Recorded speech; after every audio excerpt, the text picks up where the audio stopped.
Divine peace and blessings, everyone. And thank you so much for joining us with another episode of The Priestess View. I am Goddess Rhonda. I apologize for being late.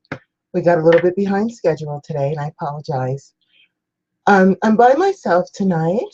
Our beautiful goddess Star just had bionic knees put into her body, so she's getting used to being the bionic goddess. And I'm sure she's probably running all over Manhattan and Brooklyn on those awesome bionic knees that she has, or at least aspiring to do so. So tonight what we're going to do is we're just going to talk a bit about what it means to be a high priest or a high priestess. Because I know a lot of people, if you are working within a structured tradition, then you probably already have protocols in place that tell you how to work your way into becoming a high priestess within, or priest within that tradition. However, there are a lot of us that are also solitary practitioners who still want to become high priestesses and are not quite sure how to go about doing that, where to start, where to begin, where to get some kind of training. Well, if that's something that interests you, being a high priest or a high priestess, I'm going to go over for you the creed. I call it the creed of the high priestess, which is what I created for the priestesses that I teach to become high priestesses. But it can also be for priests as well. This is actually not gender specific. You can be any gender and follow along with these guidelines, and it will help you to understand what is required of you, the paths that you need to take in order to get to where you're trying to go within this, and how to think like a priest or a priestess, because we don't think the way other people think. I know some people have visions of being a high priestess, and you're this all-powerful person and your wand and you're doing all these magical things. Well, that's also very true. But the most important component that goes along with that kind of power is humility. You have to absolutely be humble. Be humble before those you serve. Be humble before yourself. The last thing that you want to do is to engage in this just for the power of it, or to feel that power and wield that power without understanding that that power was given to you in order for you to be of service to others and to yourself. So I thought that since we're by ourselves today, since Goddess Star is recovering, I thought this would be a good show to go over the creed of the priest and the priestess, to give you an idea of how you can get on this path and this journey and to evolve your soul and your purpose. So let's go ahead and begin. And as always, before we begin, we always like to cast a circle of protection around us. All hail, our lords and ladies of the East, my brothers and sisters, my brother and patron, the sacred element of air. Namaste. Divine honor, love, joy, peace, and respect to thee, my lords and ladies. I charge thee, please cause a barrier of protection through all of our walls that face your direction, from corner to corner and end to end. Let peace and protection reign herein. Thank you, and so it is. All hail, our lords and ladies of the South, my brothers and sisters, my brother and patron, the sacred element of fire. Namaste. Divine honor, love, joy, peace, and respect to thee, my lords and ladies. I charge thee, please cause a barrier of protection through all of our walls that face your direction, from corner to corner and end to end. Let peace and protection reign herein. Thank you, and so it is. All hail, our lords and ladies of the West, my brothers and sisters, my sister and patron, the sacred element of water. Namaste. Divine honor, love, joy, peace, and respect to thee, my lords and ladies. I charge thee, please cause a barrier of protection through all of our walls that face your direction, from corner to corner and end to end. Let peace and protection reign herein. Thank you, and so it is. All hail, our lords and ladies of the North, my brothers and sisters, my sister and patron, the sacred element of earth, namaste. Divine honor, love, joy, peace, and respect to thee, my lords and ladies. I charge thee, please cause a barrier of protection through all of our walls that face your direction, from corner to corner and end to end. Let peace and protection reign herein. Thank you, and so it is. And we now bring down the divine white light from the sacred source of all well-being and fill our spaces with peace and protection always. Thank you. And thank you once again for joining us. I'm Goddess Rhonda. And we are talking today about how to become a high priestess, how to go about getting started on that, and going off of the creed of the high priestess, which is something that I created for the priestesses I teach. So feel free, if you want to modify it to make it more custom to you, go right ahead and do that. So what is the first thing on the creed? To love, honor, cherish, and respect life in all its forms and on all levels. If you truly embrace this, good things will follow. You don't have to worry about, when you truly love, honor, and cherish all life and reflect that, you don't have to worry about bad karma or things coming down at you for your negative thoughts, because you recognize that we are all living divine beings. Sure, we all have our vehicles, we have our skins or furs or feathers or whatever it is that we have to protect our souls, our energetic beings. If we recognize that we are all a part of that source energy, that we all work together, you will automatically do what you can to promote, heal, and protect people and our earth, our environment. You will automatically nurture, support, and uplift those around you, including yourself. I'm going to stop here for just 1 second, because I had touched on humility and how important that is. Humility, however, is not to be confused with martyrdom, with taking on so much that you can't even get your missions done because you've just allowed everyone to dump on you, and you've got all these things on you to the point where you can't even barely move because you've got so many other energies holding you back because you're trying to do so much and take on so much. That is not what you are here for. If you are tired and burdened down, then not only can you not really be much of a benefit to other people, it also impacts your ability to be of a benefit to yourself. And you are also included in the life in all of its forms category. So it is urgent that you take care of yourself, to be strong so that you can go out there, do your missions, and do what you can to help everyone. When you love, honor, and cherish and respect all life in all of its forms on all levels, you will naturally care for our sister Earth and do all you can to support her and all of the life she holds and supports. I mean, think about all of the life that the Earth holds and supports. Everything generates from the Earth. Our food, our shelter, everything. The Earth, she has to be at the top of the priority list, because without her, we don't have that cradle to support us. We don't have the riches. We don't have the stability. We don't have the home. We don't have the food. We don't have the water.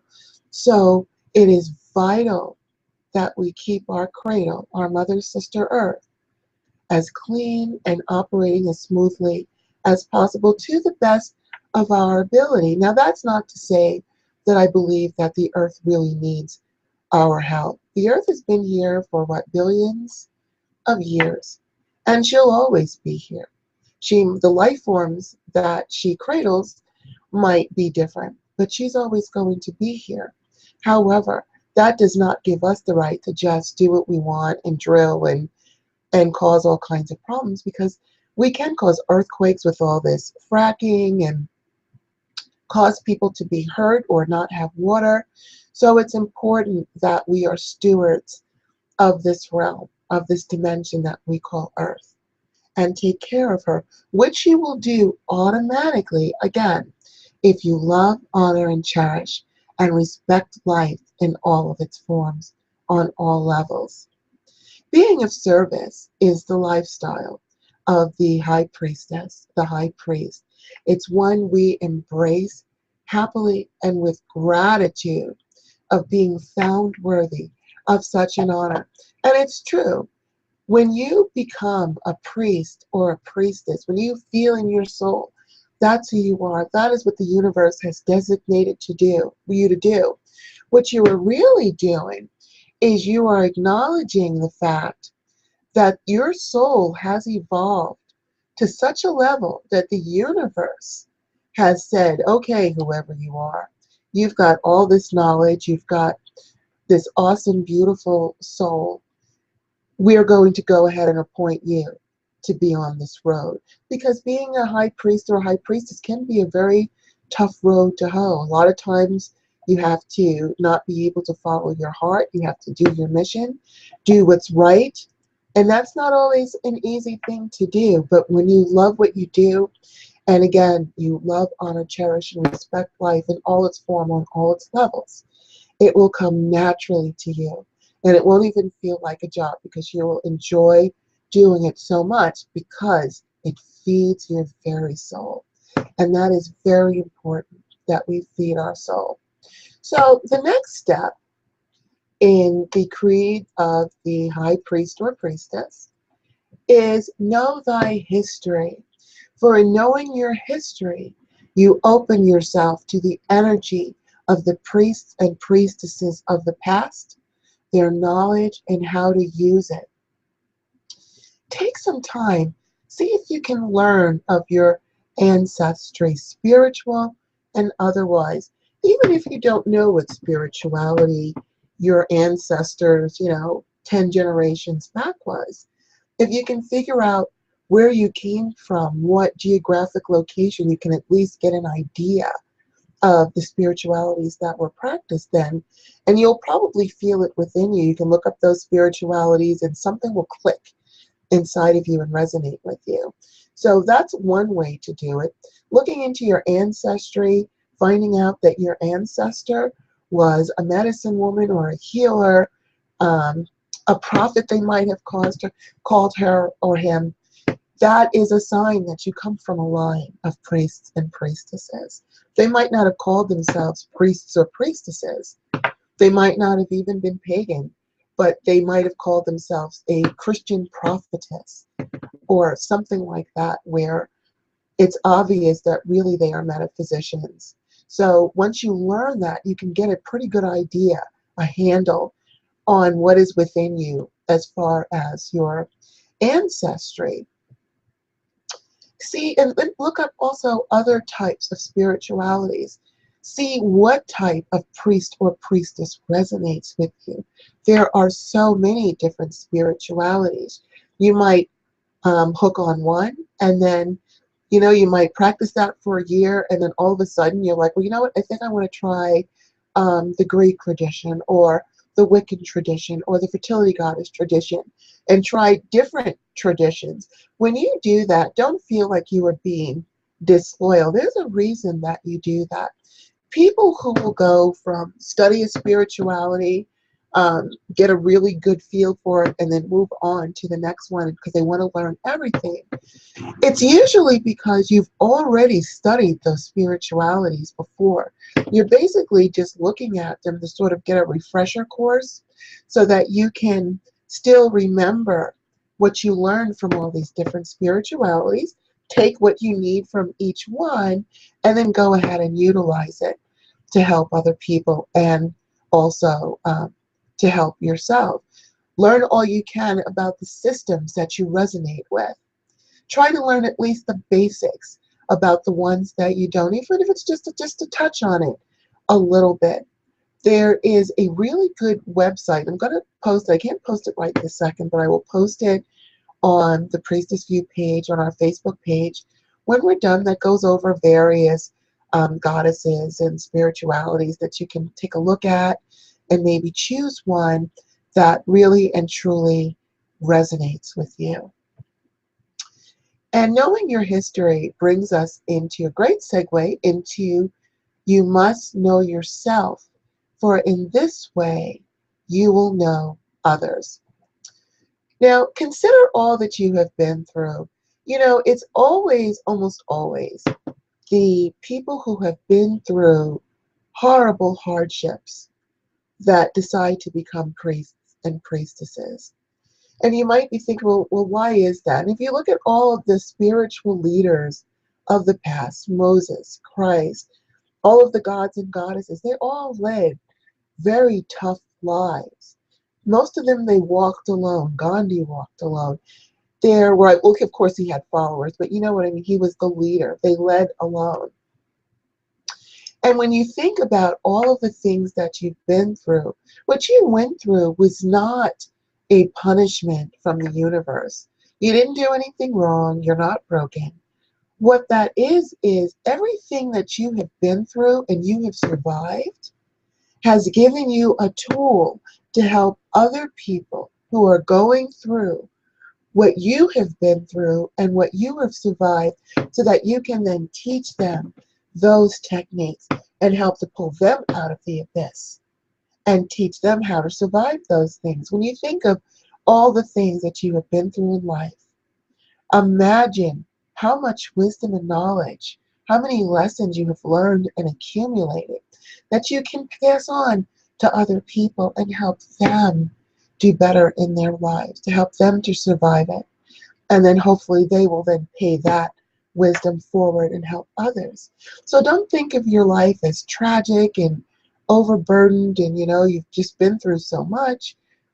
That is, again, a testament to you that the universe saw fit to see that you were strong enough to go through that you had the wisdom to survive it, and that you can put all those lessons in your pocket to share with other people. That is what will make you a successful priest or priestess, is by using that wisdom, that knowledge, that experience that has been handed to you throughout your lifetime, and organizing it in such a manner that you can then show other people how to survive these types of things. So if you've survived homelessness and now you're back on your feet and you've got a roof over your head, well, you are now an expert on how to survive being homeless.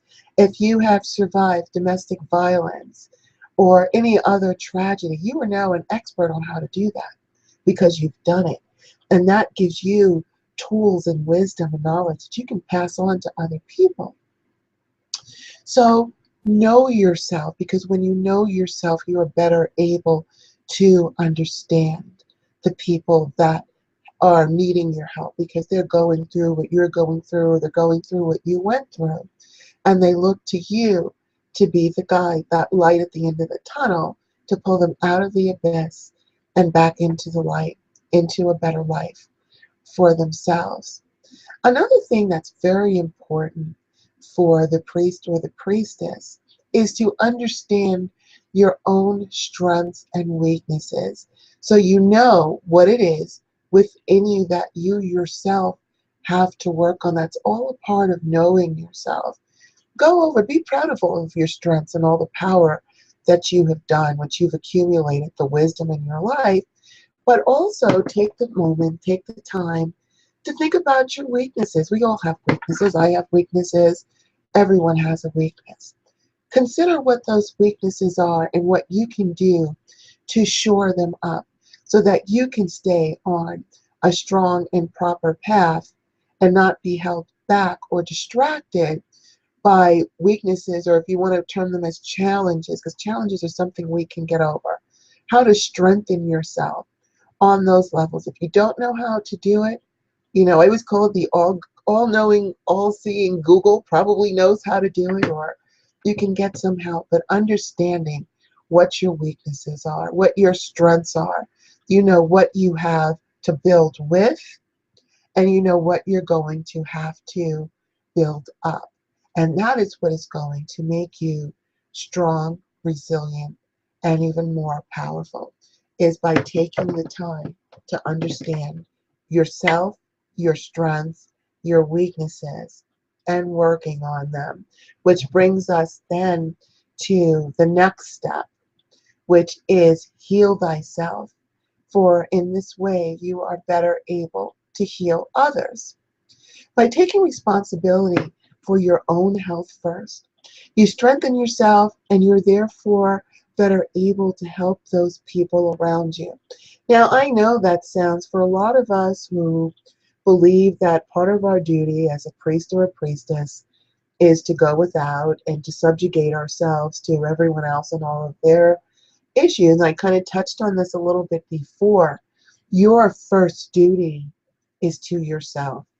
That is one of the things that I try so hard to get metaphysicians to understand. Yes, we have been given a duty to be a steward for people and to take care of them. But how are you going to do that effectively if you're weak and you're tired and you've got so many things on you? You have to take responsibility for your health first. Think about it. We don't send soldiers off into battle, weak and tired. We strengthen them up, we train them, we get them all shored up, and then we send them off because they're strong and they're healthy and they're trained and they can get out there and do the job more efficiently than if you just took them, from their civilian life and threw them out on the battlefield. Well, naturally, they probably have a greater chance of failing at that because they didn't take care of themselves. They weren't ready. They weren't trained. They weren't strong enough.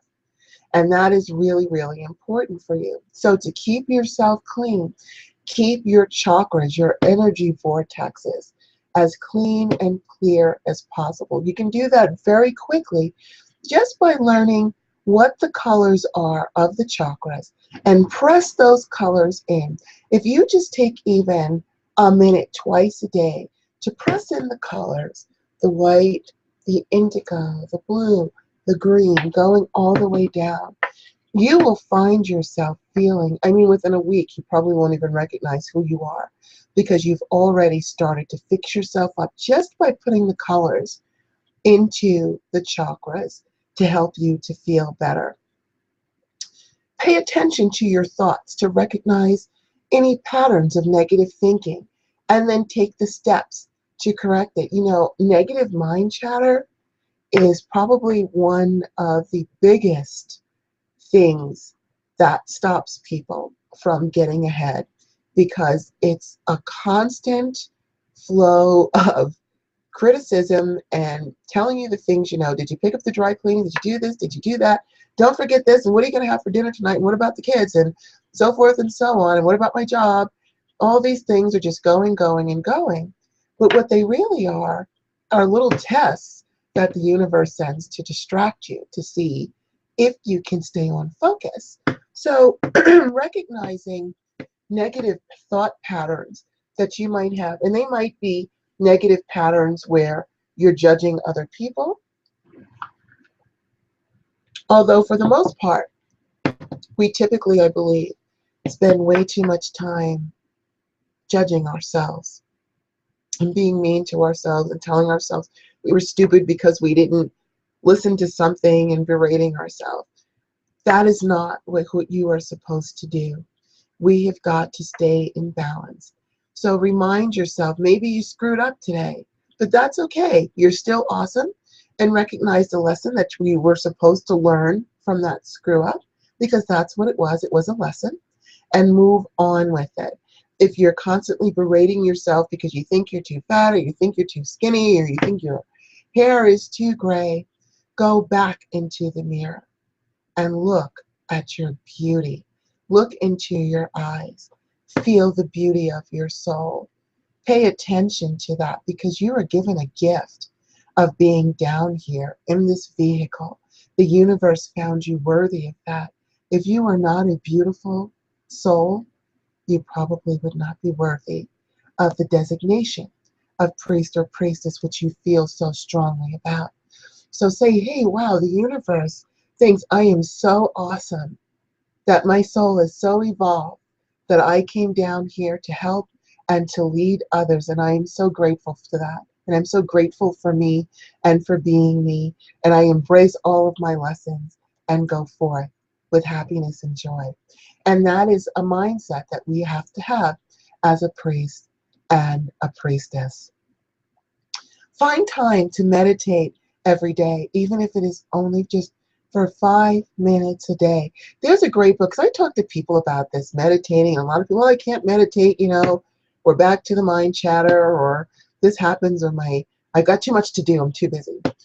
I had learned how to meditate from a book called The 3-Minute Meditator. And you can get it on Amazon. And I'm trying to remember desperately what the author's name is. It'll probably come to me. I think his first name was John, but I'll look it up before we finish, and I'll post it on the Priestess View. And the way it works is this person gets you started meditating while you're moving. You can meditate on the treadmill while you're exercising, while you're grocery shopping, just by doing a simple breathing and counting technique.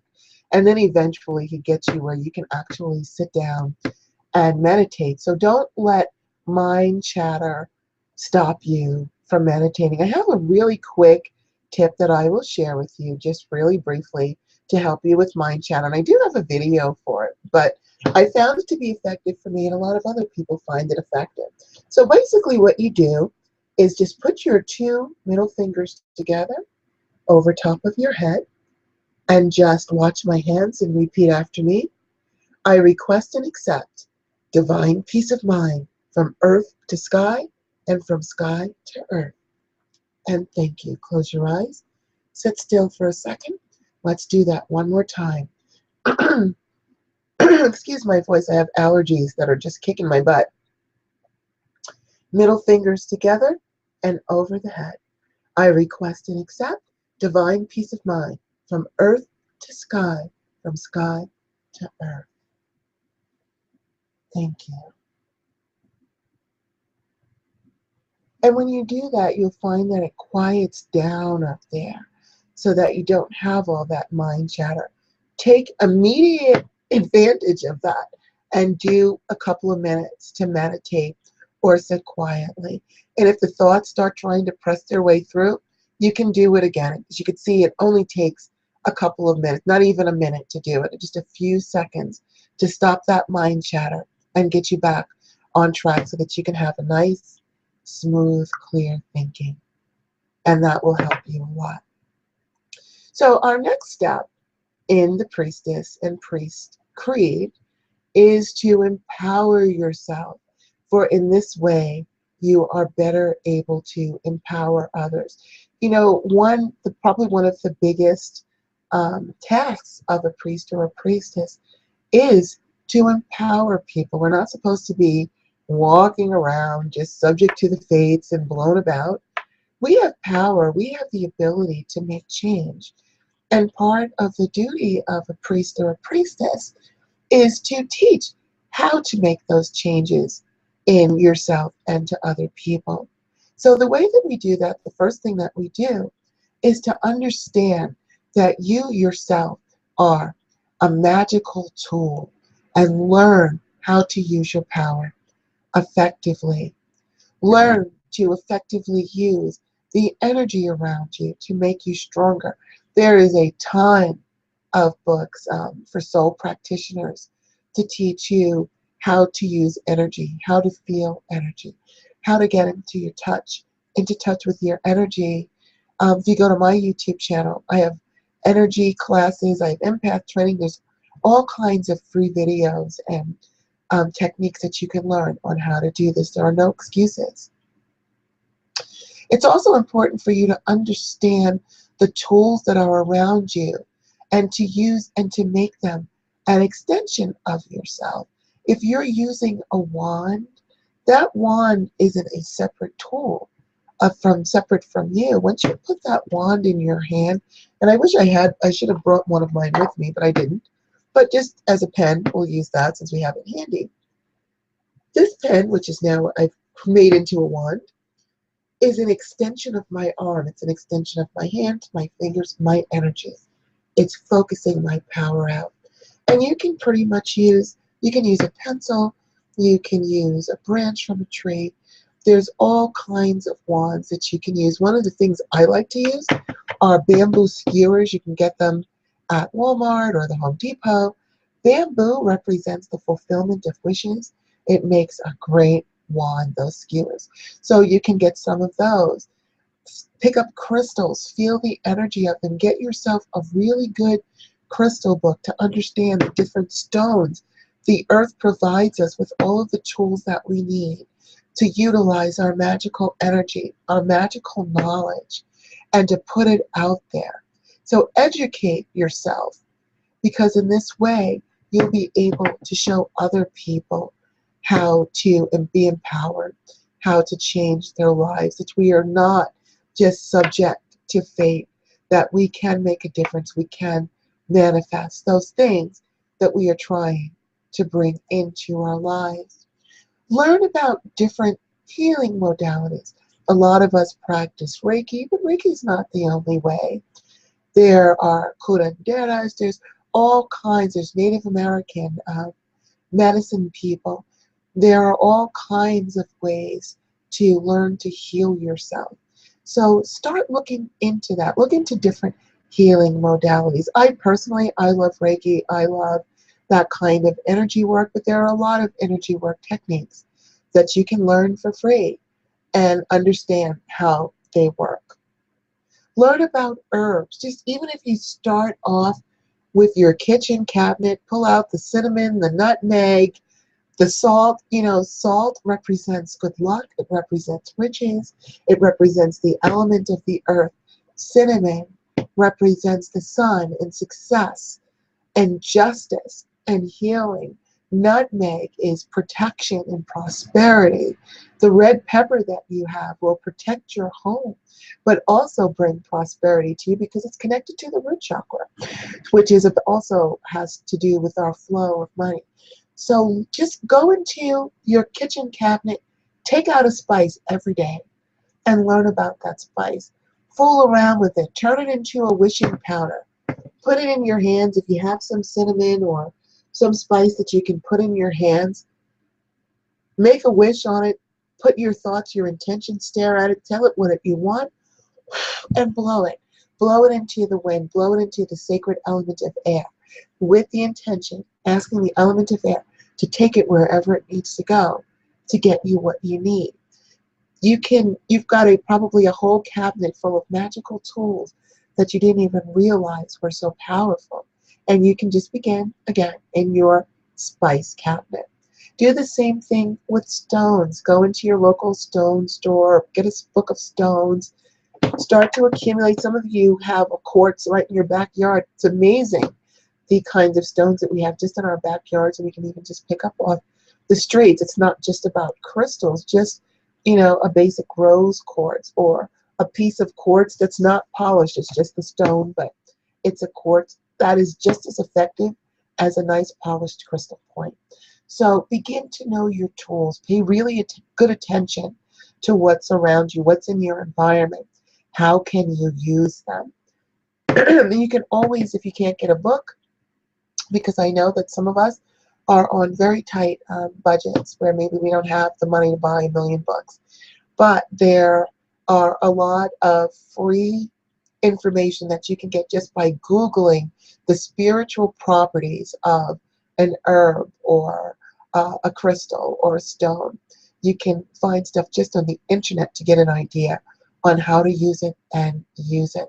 Practice, practice, practice, and then you'll be able to teach other people how to use it, which is a part of your duty as a priest and a priestess to empower yourself so that you can better empower others. And again, please excuse my scratchy voice today. Next up, we have know thy community. This is really important because if you know your community will know you. Find out where people who are interested in metaphysics go, the metaphysical stores, the meetup groups, those groups that are around you, so that you can insert yourself into them, so that people know that you are here to heal them, to help them, to guide them, to teach them. Go into these meetup groups, go into the metaphysical stores, ask around to see if there's any meetings or events that you can go to. Look for pagan events or events in the spirituality that you're interested in, so that you can really get to know the magical community around you, to embrace and join your energy with theirs, so that you can build a support network for yourself and for the other people around you. Going to the community events, you can let people know of the work that you do. Pay attention to the specialty work that other people offer, so that you can make referrals. We can't know everything. I certainly don't know everything.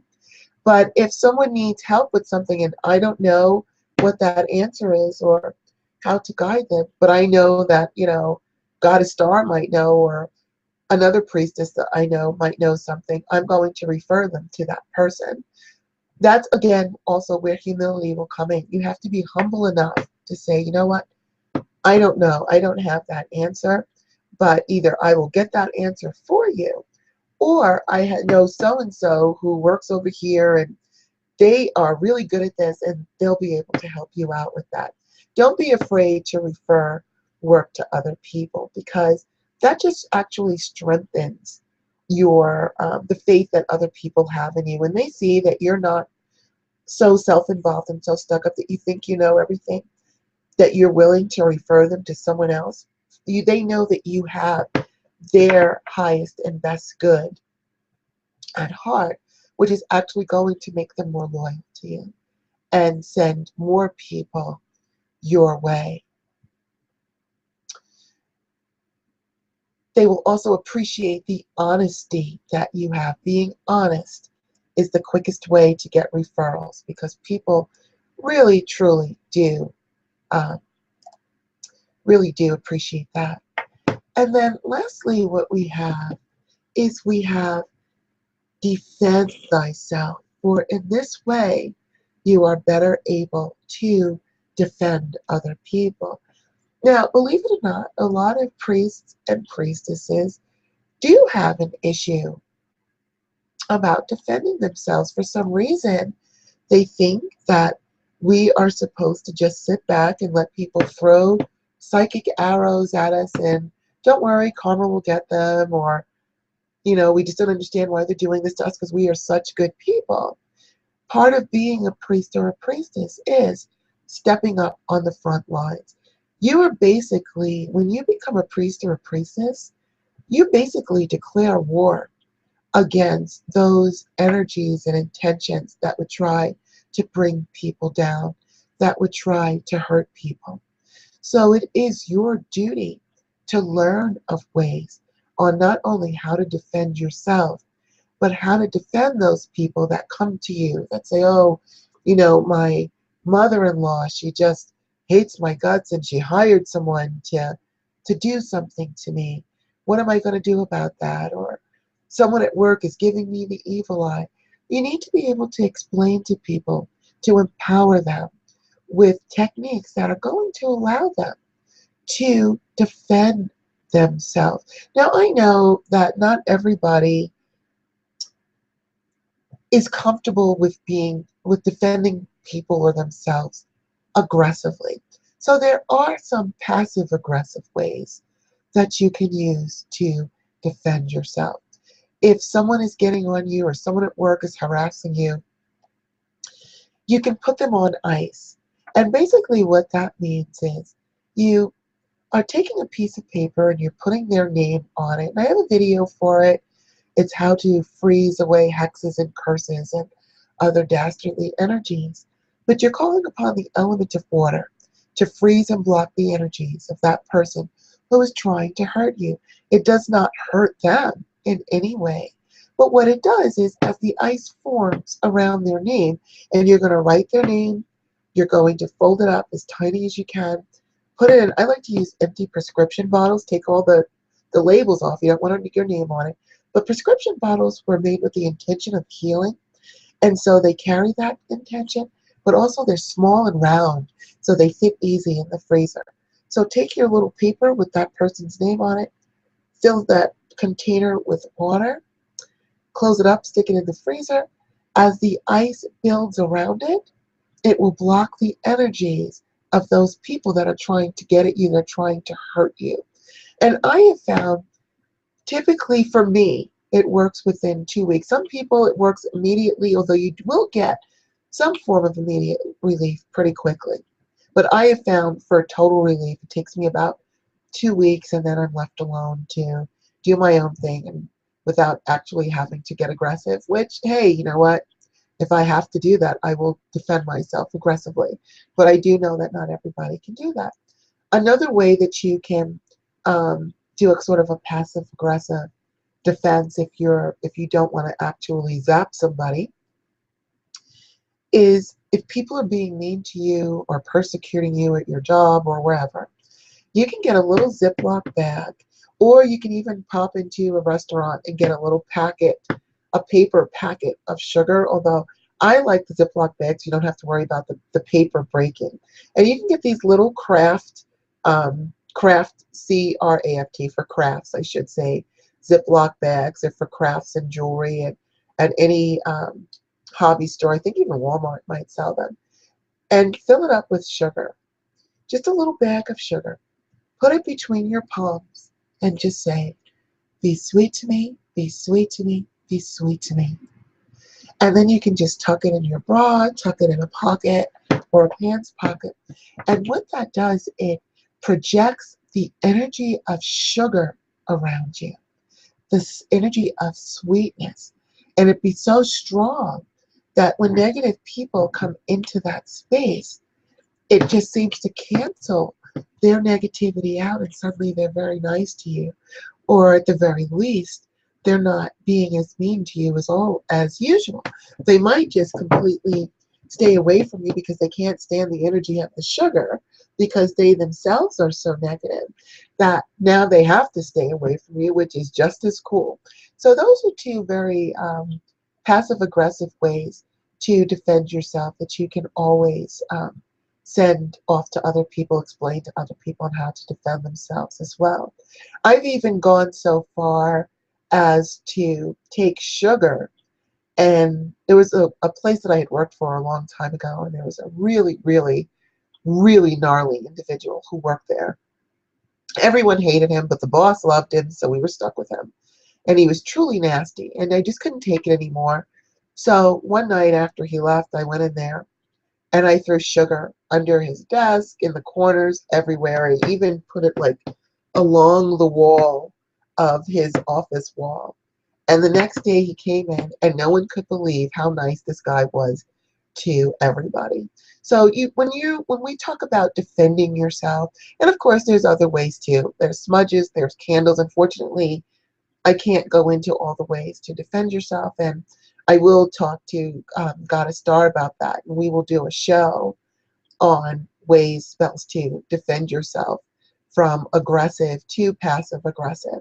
But at least for now, you have two passive aggressive ways to start to defend yourself that you can also explain to other people. Keep your energy clean. By keeping yourself energetically clean, you're already strong. Your aura is going to automatically become strong. Your aura acts as a force field to keep negative energy out. So if your aura is strong and clean, then the rest of you will be strong and clean. So a quick way to cleanse the aura, since we're sitting here, let's just do this very quickly, because a lot of people don't know a fast way to clear their aura. And this is a 1-2 punch where you're going to actually clear your aura and your chakras at the same time. And don't worry if you're not a visual person. If you can just imagine the colors that I'm going to say to you and where they're going. If you can't imagine, again, don't worry about seeing it. Just make the um, the mental note to yourself, I am pressing these colors in where they need to go so that I'm energetically and aurically clean and healthy. So basically what you do, you take your palms of your hand. Right at the base of your spine is your root chakra. Your root chakra represents the etheric body, the etheric energy around you. We have 7 auric bodies. We actually have more than that, but we'll go over these for now. Take the flat of your palms, put them at the base of your spine, and just repeat these words. Again, don't worry if you cannot see them, the colors. Just repeat the words with the palms on your root chakra at the base of your spine. Root chakra and etheric body. Red, red, beautiful red. Red, red, beautiful red. Red, red, beautiful red. And what you're doing is you're sending the red energy through the root chakra, but also through the etheric body portion of your auric body to clean it at the same time. Now take the flat of your palms and put them over the groin. This is our groin chakra, and it represents our emotional auric body. You know, when we're uptight and emotional, this is where we need to work on, because we need to keep these areas very clean for ourselves. Our groin chakra is also how, it's not just where we create life, where we have babies. It is also when we're trying to create a life for ourselves. This is where we get it from, it's from our groin. So take the flats of your palm, place them over the groin chakra, and then just repeat these words. Groin chakra, emotional body, orange, orange, beautiful orange. Orange, orange, beautiful orange. Orange, orange, beautiful orange. And just sit for a minute and let the color flow through. Next, we're going to place the flats of our palms over our solar plexus. This is our force of will.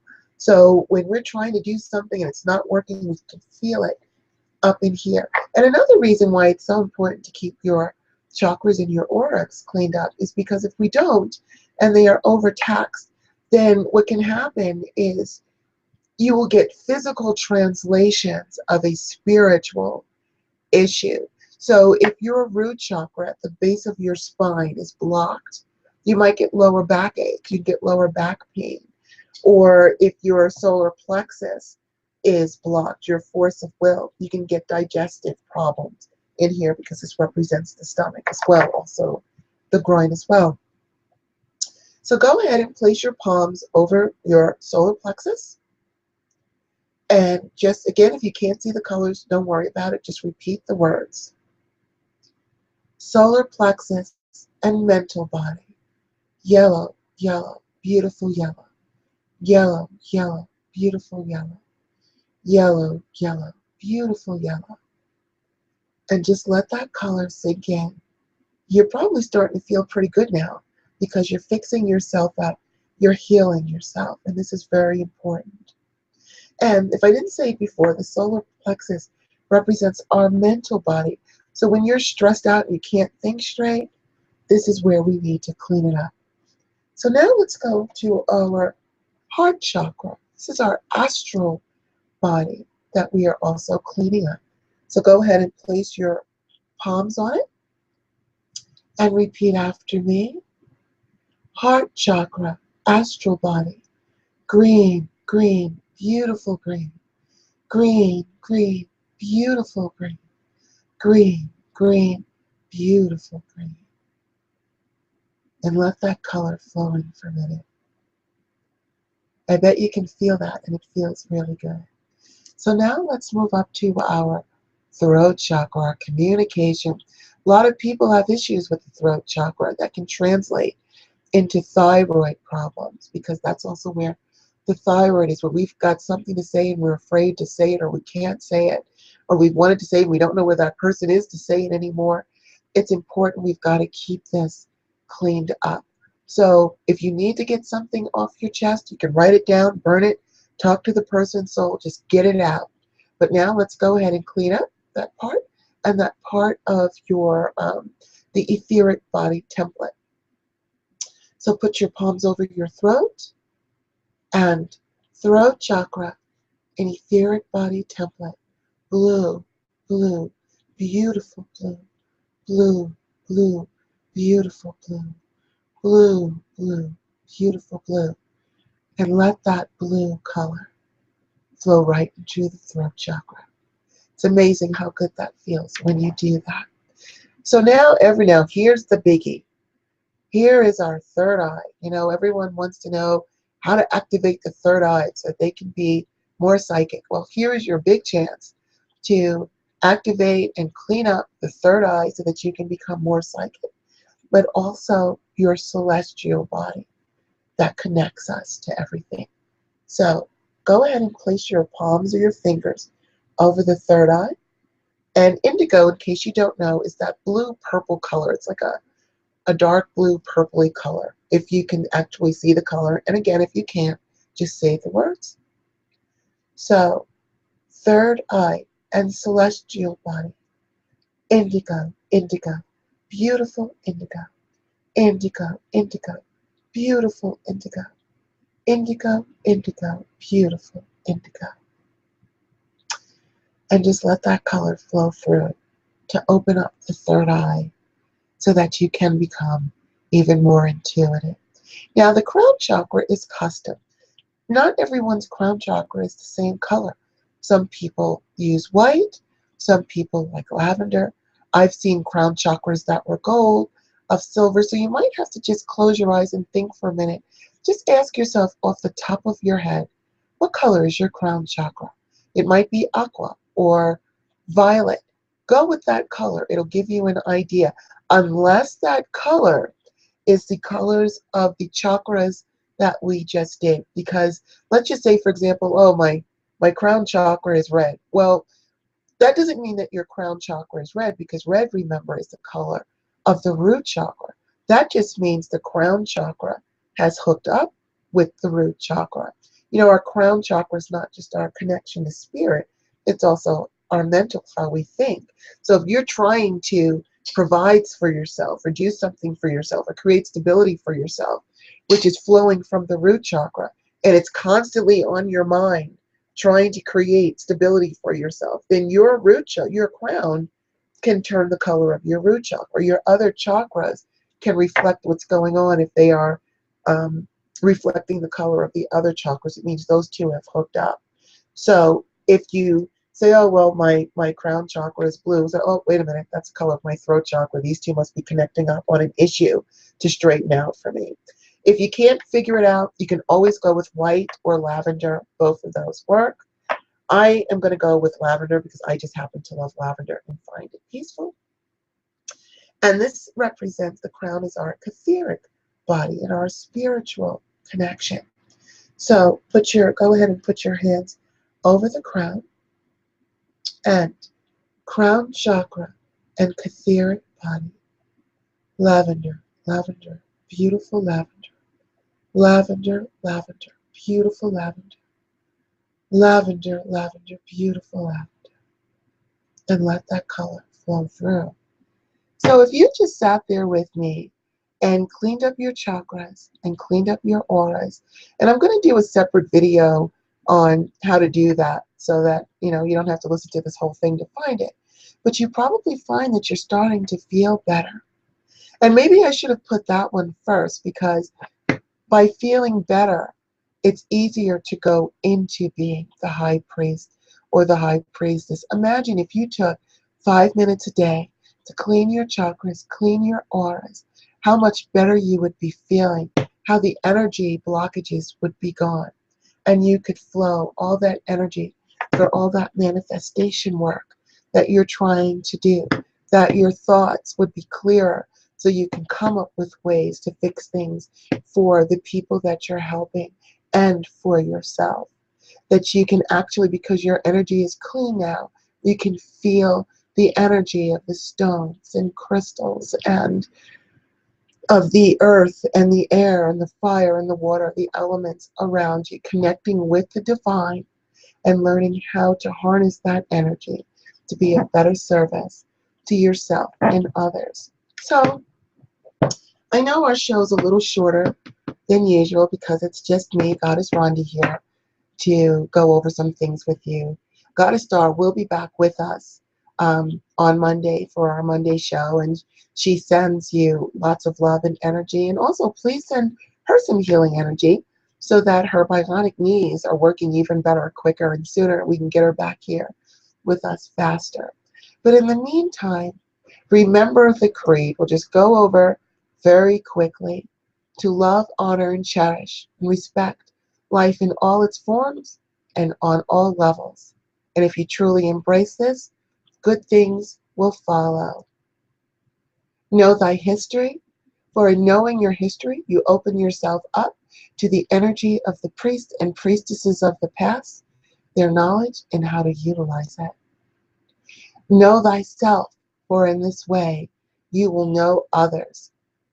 Be proud of all you survive, but go over those lessons so that you can teach others all the things that you have learned. Those people who are just going through what you have gone through and survived. You are an invaluable resource to these people that could truly use your help. Heal thyself, for in this way you are better to heal others. You must put yourself first on your priority list. It is your duty. If you go down, the ship goes down. So it is your duty to keep yourself strong and resilient. If people just keep bugging you and bugging you, I learned an awesome trick from the renowned witch and magician Christopher Penza, who on a previous show said he will make appointments for himself on the calendar so that if people, especially if you're an empath, people will just call you and text you and, they just have need of you so much. But if you make an appointment with yourself on your calendar that just say every Tuesday from 3 to 4 is my meditation hour, then when people are calling you or saying, I need you, you can say, I'm sorry, I have an appointment. You'll be telling the truth. And it is a worthy appointment because it is, I cannot stress this enough.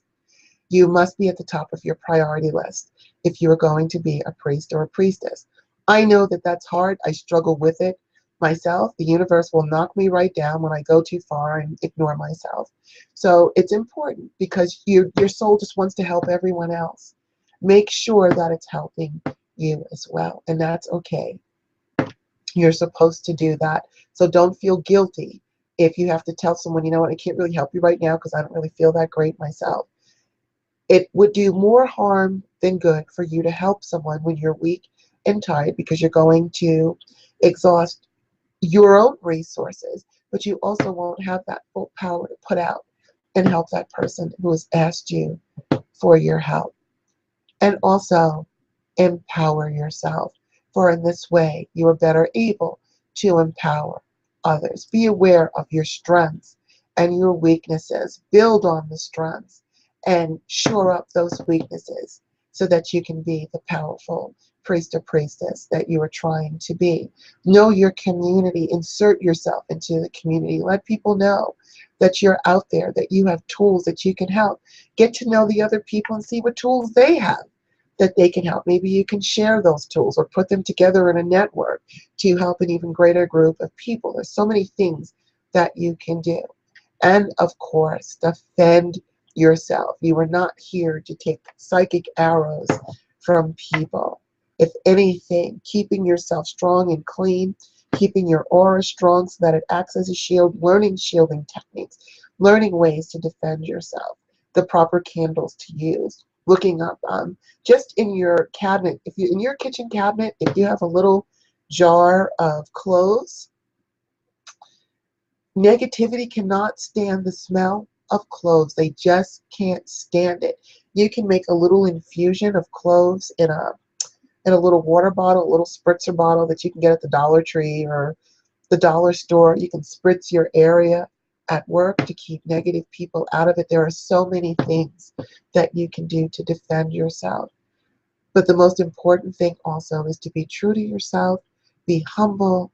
It's okay to say, I don't know. It's okay to refer people to other people for help. They will appreciate your honesty and they will stay loyal to you. I have people that see me and a whole slew of other people at the same time. It compromises none of us.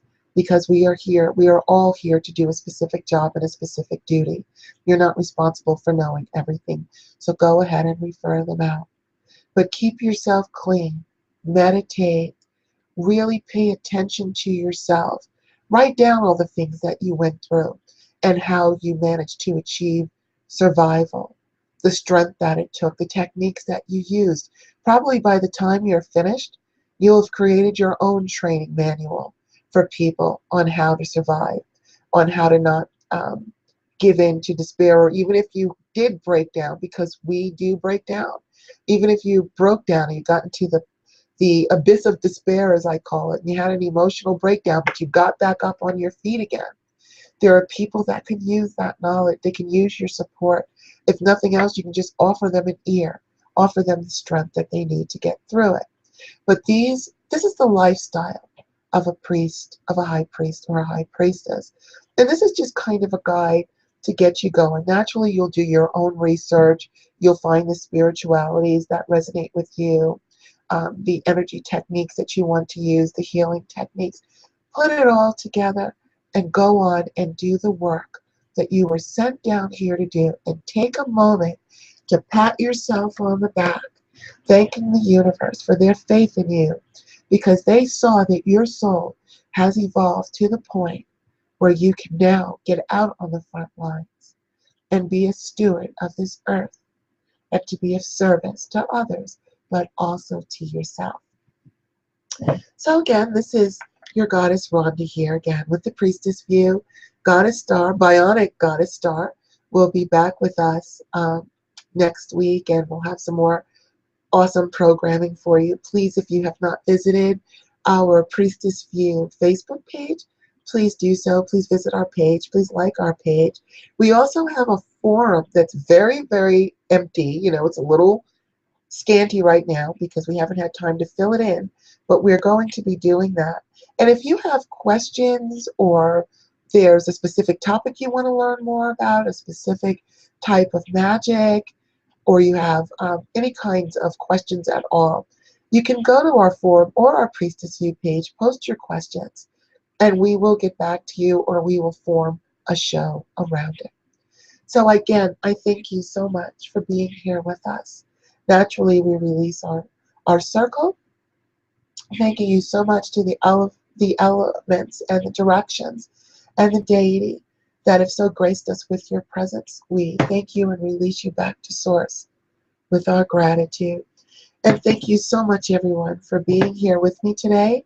I appreciate your support. Please tell everyone you know about our show. And thank you again. Have an awesomely blessed week. And I send you lots of blessings of prosperity, good health, youthful vitality, and may your soul be even more beautiful than it is. Thank you so much. Namaste. Blessed be, everyone. See you next week.